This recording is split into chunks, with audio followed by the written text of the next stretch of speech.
চলে এসেছি আমি শ্রী রামকৃষ্ণ সেবাশ্রমে। কিছু বাচ্চা নিয়ে এখানে থাকা হয়। অনেক মানুষজন রয়েছে, তার বাবা মা খুব একটা না রাখতে পারার দরুন তাদের কাছে এখানে দিয়ে যায়। তো বাচ্চাগুলো 18 বছর বয়স অবধি নাকি এখানে থাকেন।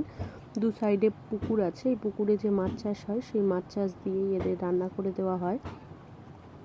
প্রতিষ্ঠাতা হচ্ছে শ্রী সুধাংশু বিশ্বাস, পদ্মশ্রী পেয়েছিলেন, স্বাধীনতা সংগ্রামী অনুশীলন সমিতির সদস্য। খুব ভালো লেগেছে জায়গাটা এসে, বাচ্চাগুলোর সাথেও সময় কাটিয়ে ভালো লেগেছে। এটা রামকৃষ্ণের মন্দির, খুব সুন্দর, ছোট এবং খুব ভালো লাগছে, পুরো শান্তিপ্রিয় জায়গা। গরমকালেও খুব ভালো লাগবে, কিন্তু শীতকালে তো খুব ঠান্ডা এখানে, আর রৌদ্র খুব বেশি, আর আমার তো গরমকালটা একদমই সহ্য হয় না, বাইরে খুব কষ্ট হয়। তো এটা ঘুরে এখন যে ঠান্ডা গরম ওয়েদারে খুব ভালো লেগেছে। প্রত্যেকটা বাচ্চাগুলোর ব্যবহার খুব সুন্দর, আর পুকুরগুলোও খুব পরিষ্কার পরিষ্কার। ওরা নিজেরা খেয়ে নিজেদের থালা বাসন সব ধুয়ে রেখে দেয়।